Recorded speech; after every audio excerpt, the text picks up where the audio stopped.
Hello, Caravan. I'm Noah Sanchez, and today I'm with soccer coach and English teacher, Mr. Medina. Thank you for joining me today. No problem, Noah. How are you? Now, I'm just going to ask you a few questions so then faculty, teachers, and students can get to know you a little more personally. Sure. I'm all for it. What did you like best about where you grew up? I think I grew up on the southeast side, Hegwish, actually. I'm the alderman. Coach Hurry's the mayor. I'm just kidding. But no, I really enjoy Hegwish and the east side because it gives me kind of like that smaller town feel, but kind of close enough to the city. You know what I mean? Where I'm far enough away from the busyness, hustle and bustle of downtown, but I'm still close enough to if I do want to go downtown or anything like that, I'll be able to get there not too far or not too much time. Yeah, and that's always a good place because you can just walk around in downtown. Sure.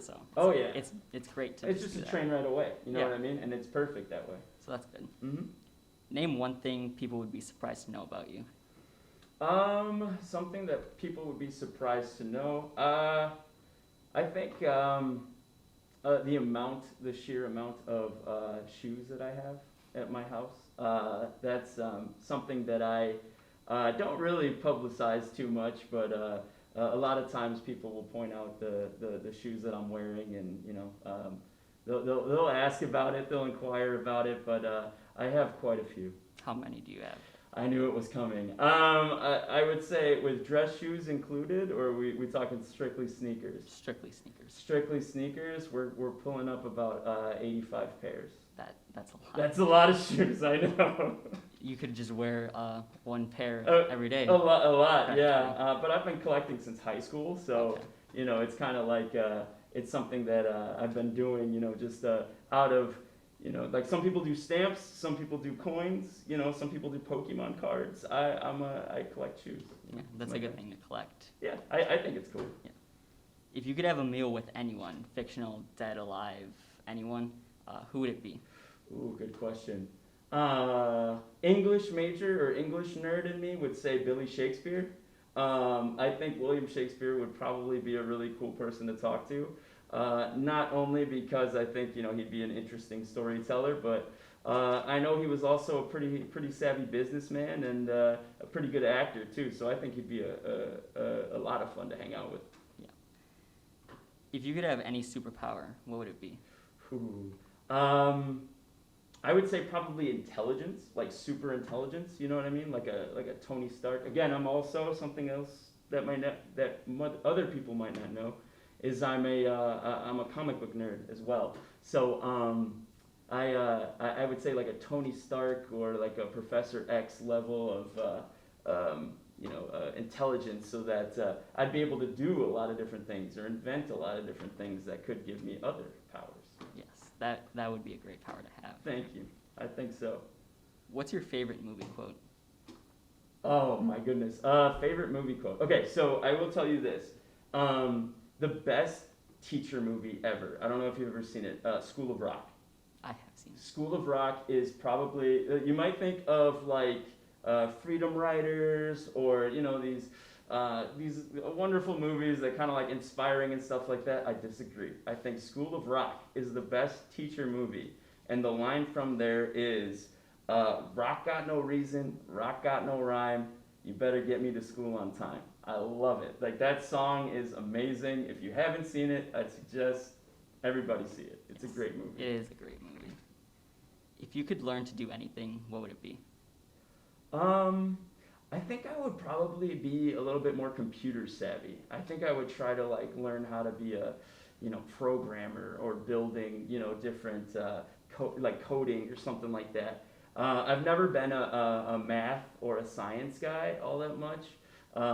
That's no fault of Mount Carmel's science staff or math staff. I wasn't very good at it when I was here. But I think that would really fill a couple of gaps in my life. I think I'd be able to do a lot more cooler stuff if I had that capability. You know what I mean? Yeah, that would be a great thing to learn. You know what I mean? Yeah.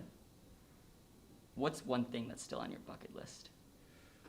Ooh, okay. I would say probably skydiving would be one thing that would be really cool. Um, I try to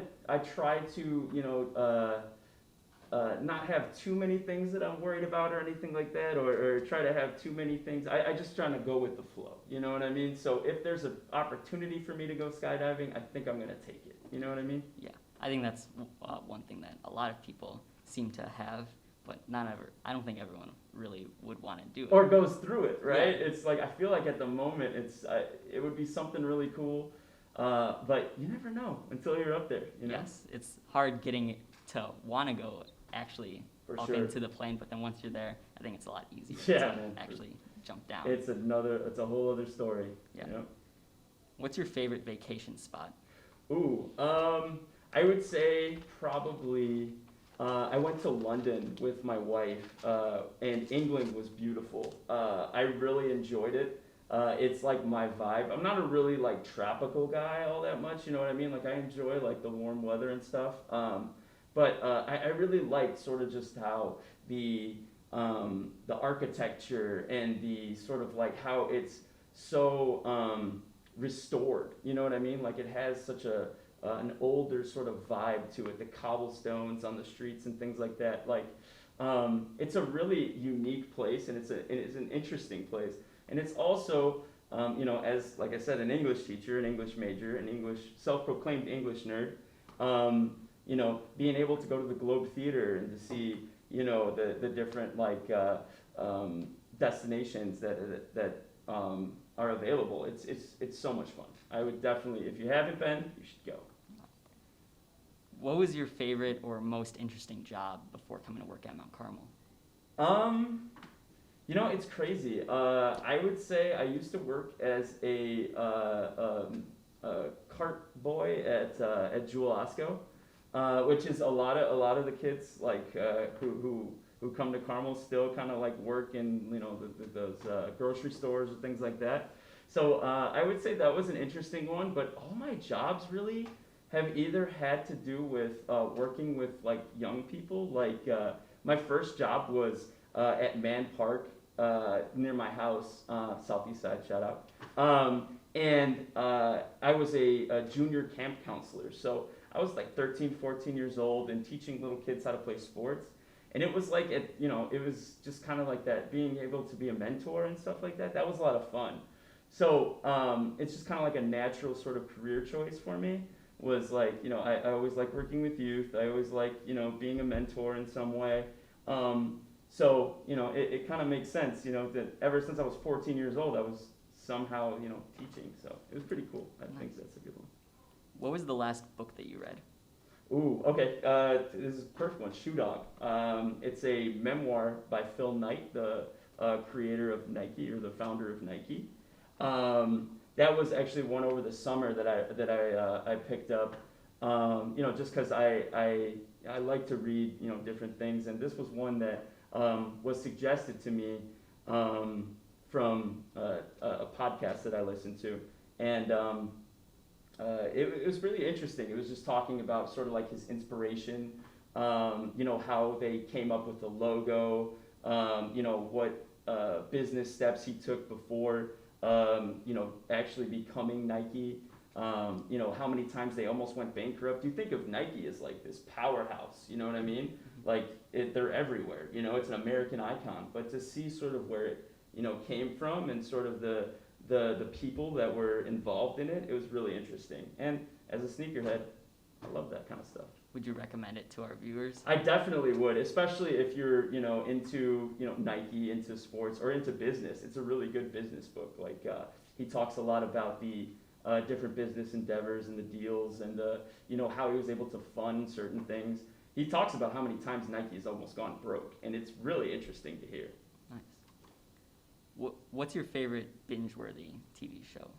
Ooh, right now, WandaVision. WandaVision was dope. See, Isaiah knows. It was insane, right? Like you think about just the Marvel in itself. Again, I could probably talk for 45 minutes about Marvel, but I'll try to give you the Spark Note nerd version. It was so well done that it was almost like you were watching a short movie. each episode, and it left you sort of wanting more. One thing that I don't like is I don't like having to wait. So what I did was I waited as much as I could until the finale so that I could binge watch them all up until the finale, and then I'd be able to, have that closure at least.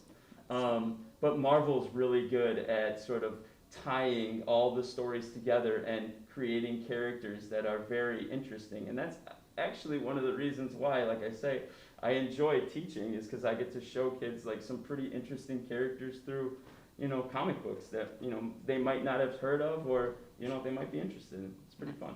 Yes. What's your favorite song or your favorite band? Ooh, okay. Wow, I have a very eclectic taste. So when I say I listen to everything, I would say I listen to pretty much everything.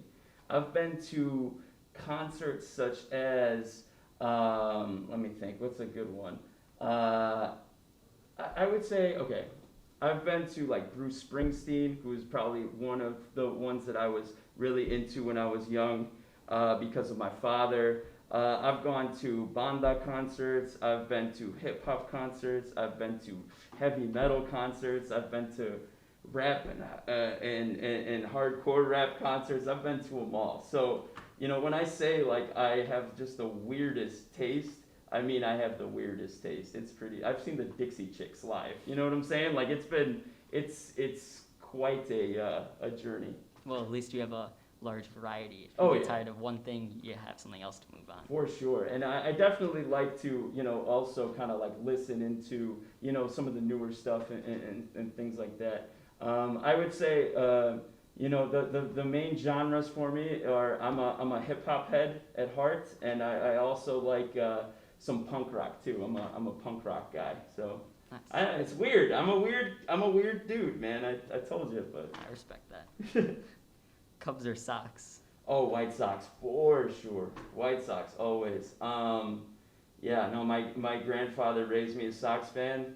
I'm definitely a diehard kind of one of those guys that will be there when they're not so great, and when they're great, it's even better. You know what I mean? But White Sox are all the way. Do you have a favorite player on the team? Currently, I would say Luis Robert probably. He's pretty good. I would say, yeah, that he would be the one. He would probably be the one for me. Who's the coolest celebrity that you've ever met? Celebrity. I would say I've gotten to meet Chance the Rapper once, which was pretty cool. I gotten to meet Kendrick Lamar, which was really cool. I got to meet, let me think, Jermaine Dye, which was pretty neat. He was on the 2005 White Sox. That was a lot of fun. I would say probably my favorite encounter was probably this rapper. His name's RZA. He's from the Wu-Tang Clan, and I once went to a concert at the House of Blues. Unfortunately, there was like a fire that was started, and they had to cancel it. So we walk out, my buddy and I, and we see a big bus with a giant Wu-Tang W on the side, and we were just like, wow, that's cool. And we took a picture in front of it. Somebody came out and was like, hey, come on in. And we were like, what? And we go in there, and we actually meet the RZA, who's, this amazing 90s hip hop icon. And he signed my shirt and all these other things. We just kind of like sat in there and hung out for a little bit, like, old friends. It was pretty neat. That's awesome. Yeah. What advice do you have for working at Mount Carmel? Just go with it. That's definitely the one, or the thing that I would say. For working at Mount Carmel, it's you never know what your day is gonna sort of bring you. You never know. There might be some speaker that's coming, or there might be a pretty neat field trip that's gonna happen, or there might be an opportunity for the students to go and see, a game or something, what I mean? Whatever it is, just being able to go with it, just realize that MC is a place that, we really care about, each and every one of the kids, and it's one of those things where we just we want to make sure that you guys enjoy yourselves, and you know, we're going to do everything that we can to go with it and give you the best possible, you know, experience. And then final question: if you were to pick any of your fellow faculty members to be your tag team wrestling partner, who would it be? Tag team wrestling partner. Carrie Fagan. Miss Fagan is definitely the alpha of the third floor. She is the type that will, you know, if you're messing up, she's not afraid to, you know, check you. Yeah, and I feel like she just has that sort of abilities that I would need, you know. I think we'd win. Do you have a tag team wrestling partner name you guys would call yourselves? Let's see. Let me think. We will say Los Amigos. We'll call it that. Los Amigos. All right, that's a good one. Well, thank you for joining me today. Yeah, man.